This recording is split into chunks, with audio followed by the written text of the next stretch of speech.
Of all the great composers, perhaps Beethoven needs the least introduction, but I'm afraid we're going to get one. One fact that isn't known too well about Beethoven is the fact that he was a great fan of the British and all things British, and scarcely a day passed when he didn't read a copy of the Times, and in particular the parliamentary reports. After his enthusiasm for Napoleon waned, not surprisingly perhaps, he became a fan of the first Duke of Wellington, and in fact his Battle Symphony was subtitled Wellington's Victory.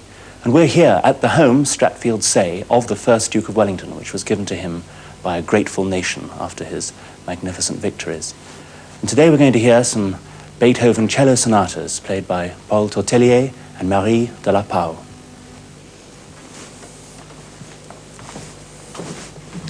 Hello.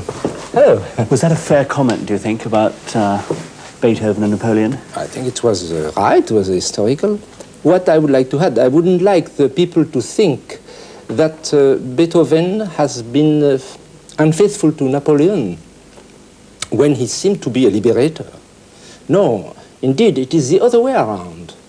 It is Napoleon Bonaparte who was unfaithful to his ideals, which Beethoven shared. Oh, I see, so Beethoven became very crossed, and he crossed out his dedication of his symphony Eroica to Napoleon.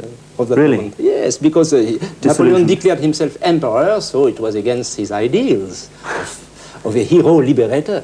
Right, so it was very much Napoleon who let Beethoven down, rather than, exactly. the other way around. Yes. Do you think Beethoven, as we're in fact here to talk about the cello primarily, do you think Beethoven was a good writer for the cello? It is difficult to say. Some plays are not too well written like that. This place in the third sonata, for instance. You know, Pao? Oui.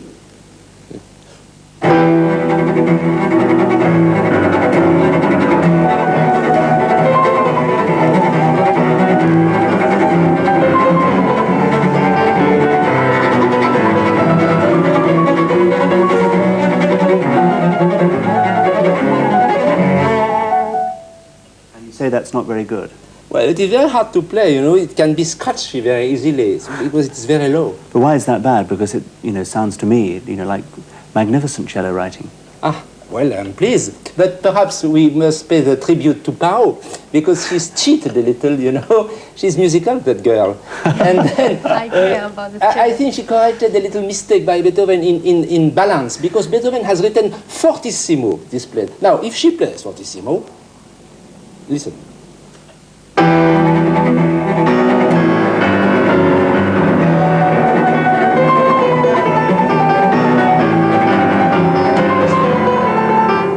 I'm a bit drowned, no? It's still not bad music. Oh, well, the music. That's what you want to express, what counts, what Beethoven has to express. Did he begin writing the cello as a young man? Was it a fairly early instrument?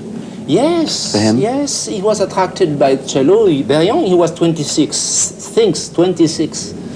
We have done nothing when we are 26 in life. He had done this masterpiece then already. And announcing already the joy of that we will find later, 30, 40 years later, he will have the coronation of this joy in the ode to the joy. But already when he was 22, he was thinking of bringing joy to the world and the triumph of joy. Because it's unusual to think of the cello as an instrument of joy. One tends to think of it more as a sad instrument. Oui, that makes me sad. That they think it should be a sad instrument. The Americans, they think it is a sad instrument, but they don't know well. Of course, cello can be sad too. In the last sonata, when Beethoven is old, a little depressed, then he makes a chorale like that.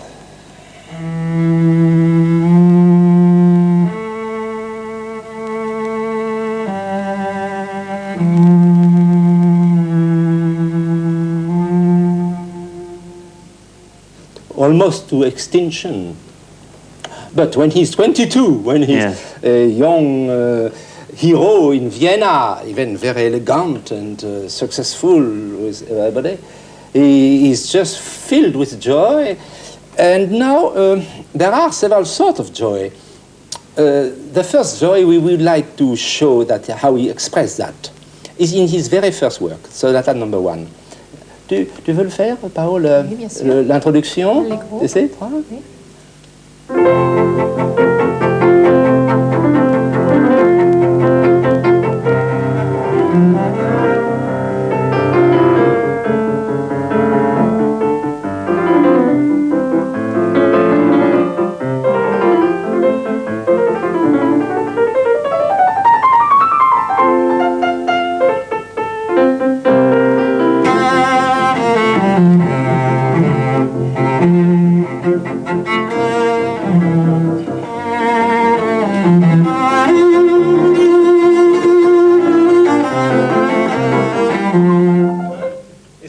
Yes, very joyful indeed. Well, it is pure joy, yes. Full of youth.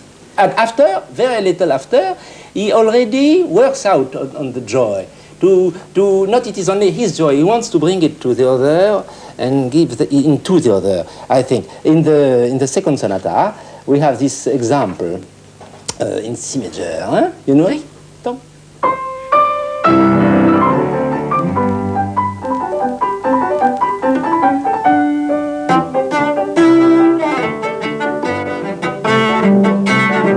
After will come what I meant.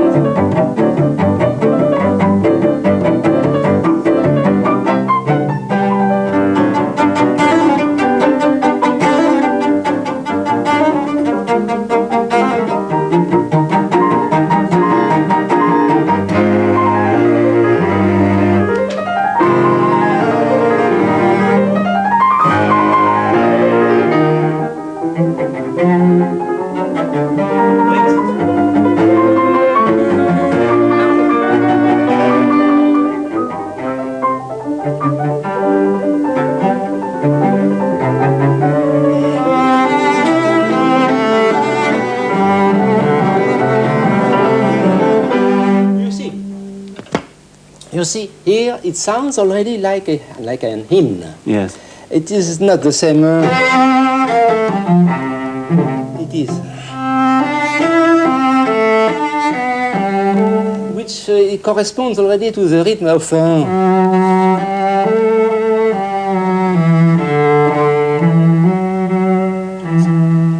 he was very much anticipating. Oh, 30 years before. 30 years before.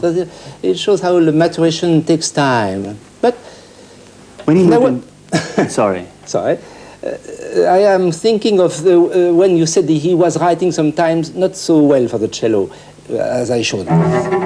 But I must say that when he writes well, that is really 100%. For instance, the start of the third sonata, the middle period of his life, that is the most beautiful theme we can imagine for the cello. So beautiful that we are even afraid to play it. 100% it must be.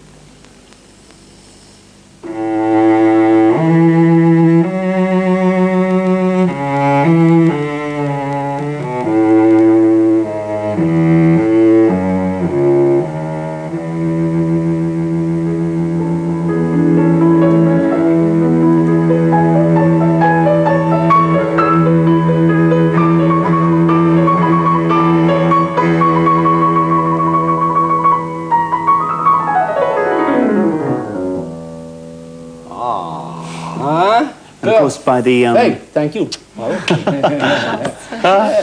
you know, the middle it's not period. easy, this. Especially to play bits of music like that. It's not easy. formidable. Oh, well, I don't want to fish for her, but I say. But by the middle period of his life, of course, his whole life career was totally dominated by the fact he was going deaf, which changed him, am I right in saying, from becoming performer and composer to just composer? Well, that is fortunate in a way that we had then the composer only. Lucky for us. Oui, but poor Beethoven. Poor Beethoven. Well, that is a fate. That is his fate. It made him a hero. Beethoven is a hero. He could have a monument like Nelson in Trafalgar. But I think his monument is even out of that. Is higher. You know, his monument is not in stones. It is a monument. It's like a temple for Beethoven. I dreamt of a temple we should build for. We have a temple for Christ, but there could be a temple for Beethoven because he's brought the best the best of everything to the whole world, not to a nation. Well, Nelson's victory is a wonderful thing, Wellington's victory is wonderful. But Beethoven's victory over himself, being able to compose, though deaf, and bring the masterpieces that now make the joy of millions of people, I think he should have a temple.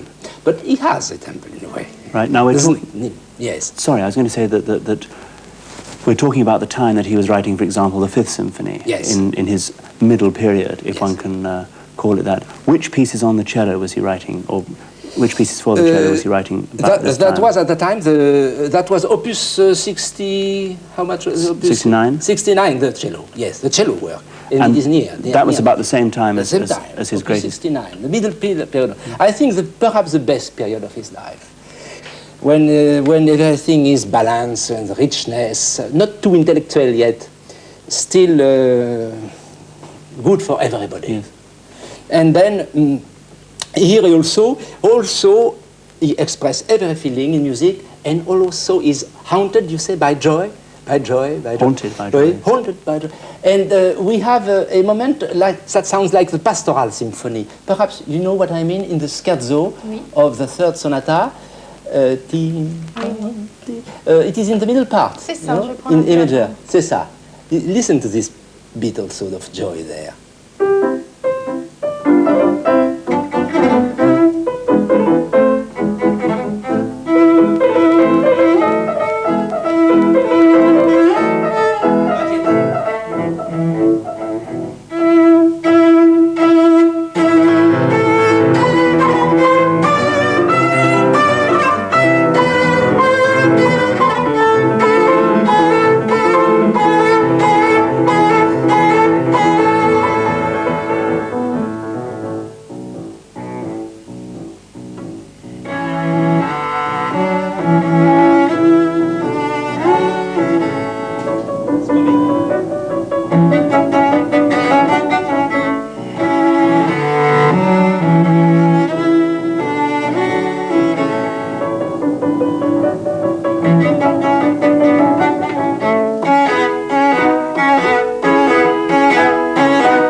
Pastoral each time when I am here.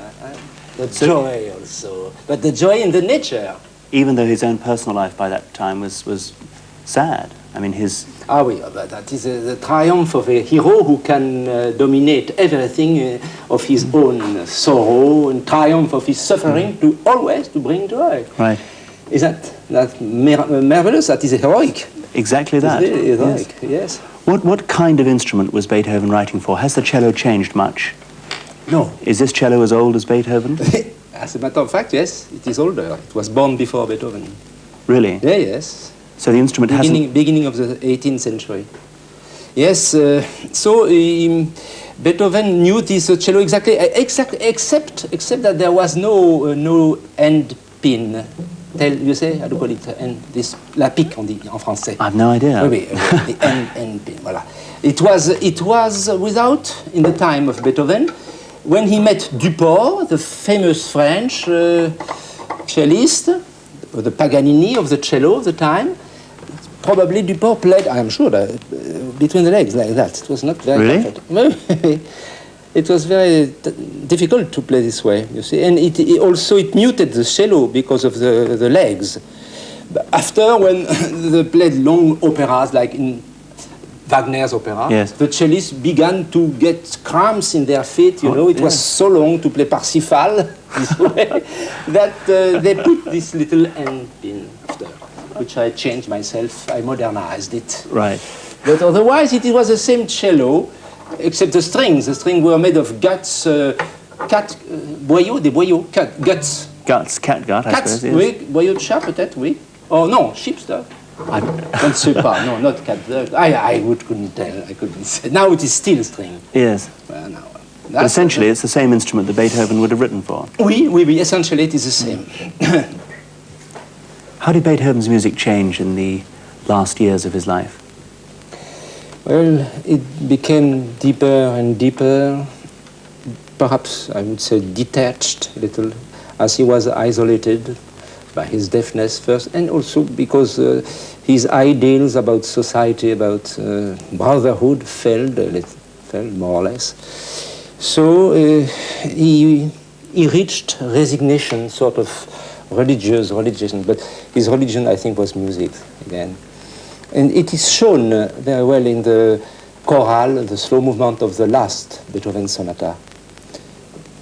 We can play that now.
Are Beethoven's later works harder to understand than the earlier ones, do you think? Well, it is true, there are bits which are difficult even now to understand. And his time also, of course. That's why Schubert said, well, much water will flow under the bridge of the Danube, under the... Wait, is that? Yes, that's right. On the bridge. Before everybody will understand what he has meant, what he has expressed, generally speaking. But the majority of the musicians, as a whole, they understood.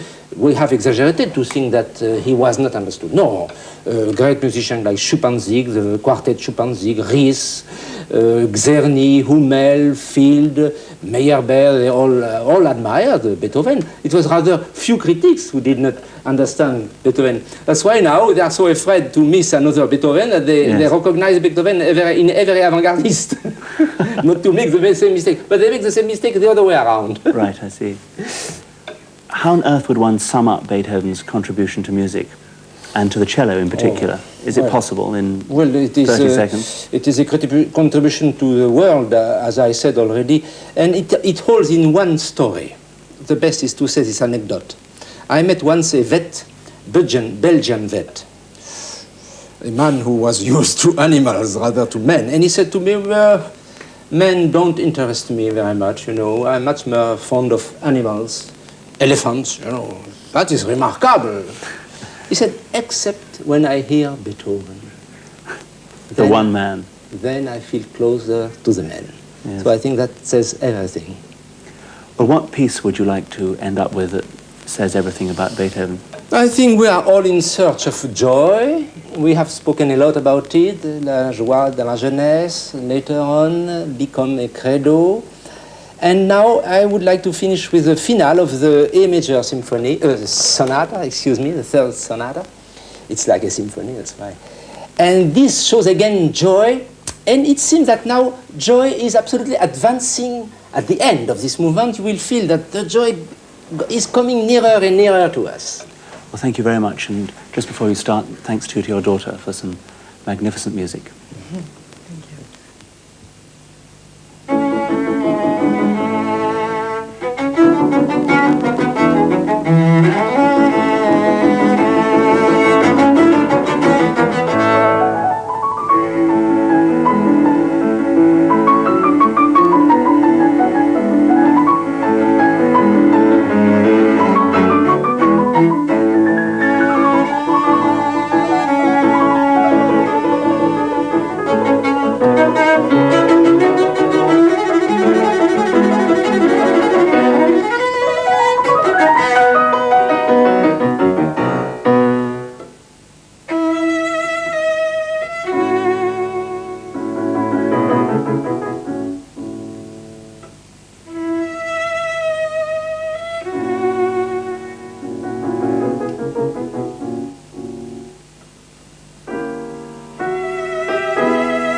Thank you.